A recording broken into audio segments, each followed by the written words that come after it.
नमस्कार मंडळी, मी वर्षा. तर आज आपण दाणेदार बेसनाचे लाडू तयार करणार आहोत. ते इथे मी अर्धा किलोच्या प्रमाणात डाळ भाजून आणि दळून घेतली आहे. हे असं जाडसर पीठ आहे. त्यासाठी आपल्याला 400 ग्रॅम पिठी साखर आणि थोडीशी पिस्ता लागणार आहे. तुम्ही काही वापरू शकता, बदामही घालू शकता किंवा काजूही घालू शकता. इथे 2 वाट्या तूप लागणार आहे. सर्वप्रथम आपण गॅसवर कढई गरम करत ठेवली. त्यात तूप न घालताच थोडंसं पीठ भाजून घेऊया. पीठ अगदी खमंग भाजून घ्यायचे.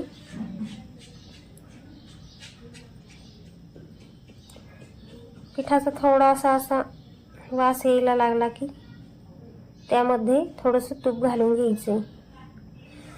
तूप सगळं एकखटी तूप घालायचं नाही, थोडं थोडं 2-2, 4-4 चमचे घालून तूप घालून आपल्याला पीठ खमंग भाजून घ्यायचं आहे.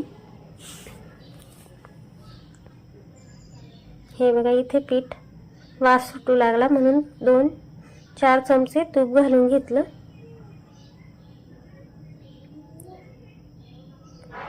ते छान मिक्स करून घ्यायचंय, छान भाजून घ्यायचंय आपल्याला इथे पीठ.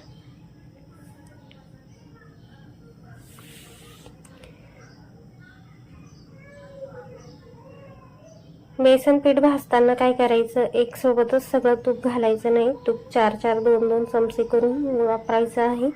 पीठ छान खरपूस खमंग भाजतं. एक खटी तूप घातलं का त्याला खूप वेळ लागतो भाजायला आणि असे गुठळे होऊन जातात पिठाच्या. त्यामुळे कमी कमी तूप घालून भाजून घ्यायचं. आपल्याला मध्ये मध्ये पिठाच्या गुठळ्या पण फोडत राहायच्या आहे. पीठ भाजताना कमी गॅसवर भाजा, जास्त फास्ट गॅसवर भाजू नका. जोरात गॅसवर भाजायचं नाही, कारण की पीठ खालून जळण्याची शक्यता असते. आणि असे मधनं पिठाचे गोळे फोडत राहायचे आहे.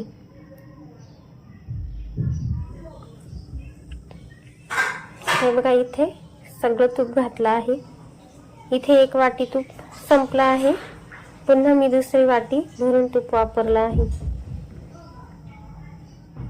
हे बघा, अशा पद्धतीने गोळे आपल्याला सारखे फोडून घ्यायचे आहे.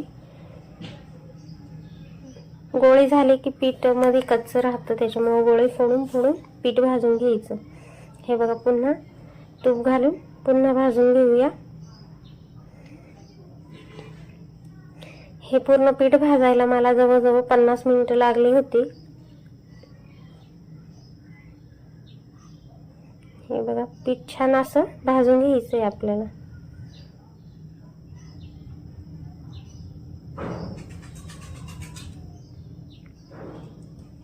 हे बघा, इथं पीठ छान लालसर खमंग भाजलं आहे. आता हे पीठ आपण एका ताटामध्ये काढून घेऊया.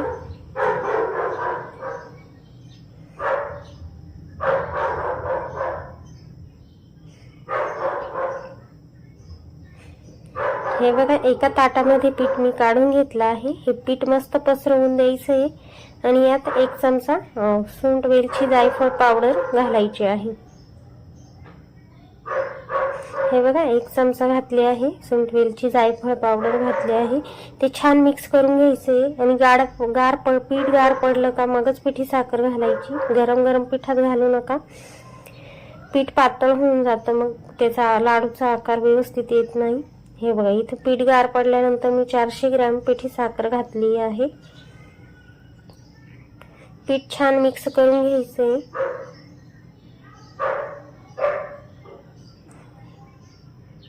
तर हे बघा, इथे पीठ छान एकत्र करून घेतलं आहे.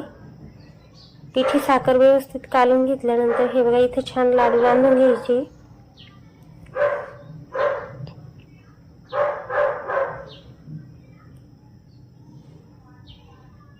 हे बघा, इथे लाडू बांधून घेतले. त्याच्यावर छान पिस्ताचा काप लावून द्यायचा आहे आपल्याला.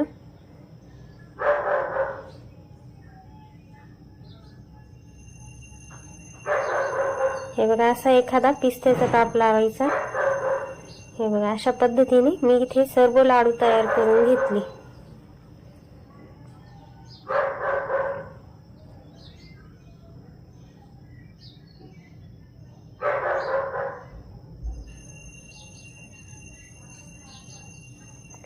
हे बघा, अशा पद्धतीने आपल्याला सर्व लाडू तयार करून घ्यायचे आहे. 2 लाडू दाखवले. हे बघा,